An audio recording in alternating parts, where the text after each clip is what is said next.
remembers when I got this cordless Miele HX1? Well, here it is. I finally cleaned it up, and to my surprise, it's actually quite a fantastic machine. So let's take a look at it. So it's got an innovative 3-in-1 design where you can use it as a handheld or dust buster, a mini upright, and also a sticker vacuum reminiscent of a Dyson.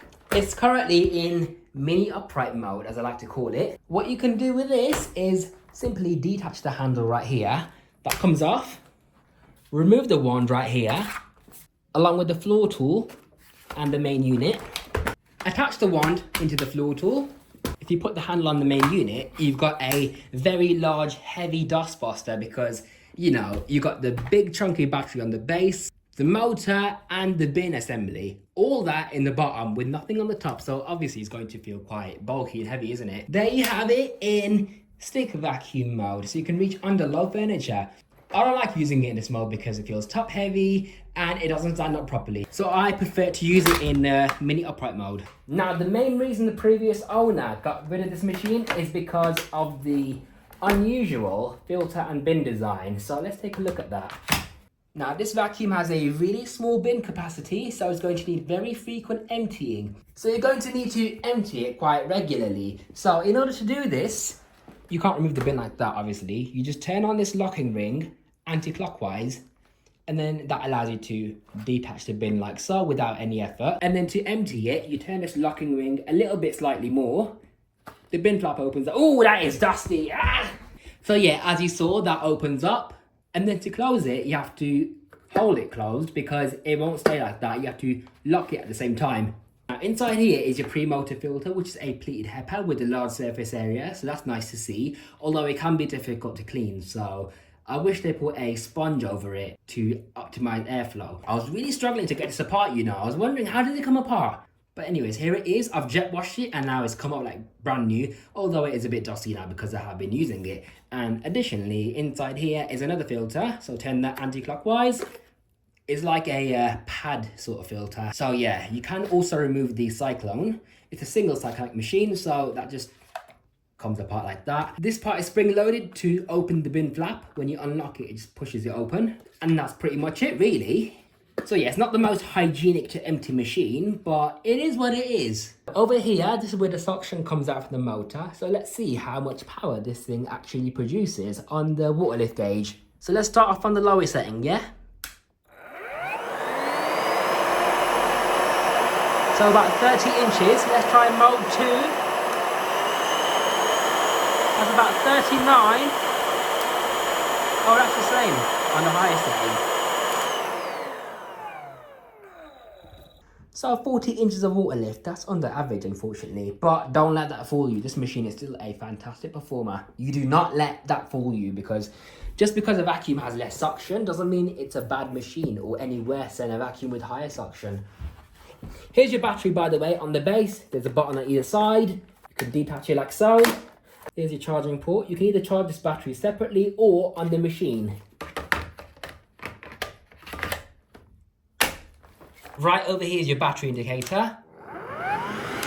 There's meant to be 3 bars. I've used up one of them. Now here is a cleaner head. This is what really transforms this machine into being a pretty decent performer. So on the base, you've got the brush bar with relatively average bristles. They're not soft. I would say they're kind of soft actually, but they're not stiff either. As you can see, when the brushes spin, it forms a chevron shape. So it basically sweeps all the dust and debris into the central air path, which is quite wide, I must say, which is nice to see. So that optimizes airflow. There's a nice rubber strip on the back, so it aids in hard floor performance without the brush bar scattering anything behind the machine. 2 little rubberized roller wheels on the front, followed by the larger ones on the back. A little bit of felt here and a little bit of felt there. The edge cleaning is slightly better on this side compared to the other side, simply because the drive belt is on this side, but it is still better than a lot of other vacuums that have a huge blank space on both sides. It's really easy to access a brush bar. What you do is you unlock it here, and then on the side is like a hinge that opens up, and that allows you to remove the brush bar like a SIBO vacuum.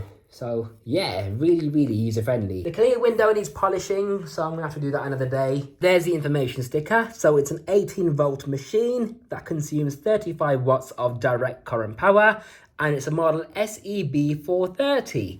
And finally, on the back, you have a very durable internal hose, so it's not going to split easily like other cordless vacuums. Do you know what? I always use it on the highest setting simply because, you know, both these motors, they're average brushed motors. They're not brushless, okay? They consume very little energy. They spin really slowly, so they won't consume much power. But amazingly, despite that, it still performs really well. And it's so quiet, very quiet. Let me show you what the 3 modes do, by the way. So on mode 1, you got the lower suction mode. It's extremely quiet. The brush bar spins slowly, but on mode 2, the brush bar speeds up and you get higher suction. Oh, actually, I can't tell. Is it the same speed? Yeah, slightly faster spinning brush bar on mode 2 and slightly higher suction. But on mode 3, you get the fastest spinning brush bar and highest airflow. And that's when you can really hear the power of this thing. You can see the marvelous carpet lines that it produces. I can't believe how well it performs, honestly.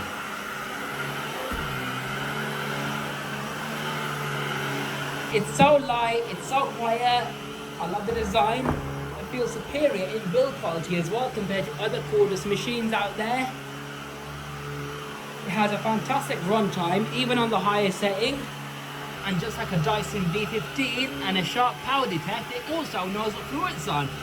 So going from a carpet to a hard floor, the brush bar slows down automatically. I'm not even touching any settings, am I? When I go back onto a carpet, the brush bar speeds up automatically. Very clever machine. So to summarize my final thoughts on the Miele HX1, I would say, I think it deserves 8 out of 10 stars. It's really clever because it knows what floor it's on. It's really quiet. It's got good filtration. It performs really well on carpets. It knows when it's on a hard floor. It can be used as a mini upright, a stick vacuum, or a handheld. It feels well made as well. Not as well as a Sebo, but better than a lot of other cordless vacuums, okay? The major disadvantage is this spin and cyclone design. The pleated filter will get clogged because, you know, it's only a single cyclone. It will need regular cleaning.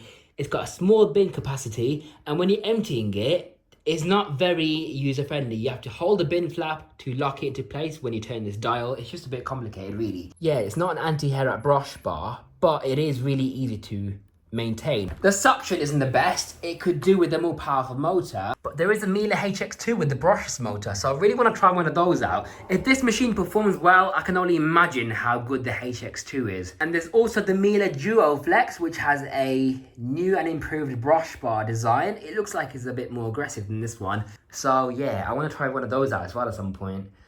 But anyways, this has been the Miele HX1 cordless stick vacuum, mini upright and dustbuster.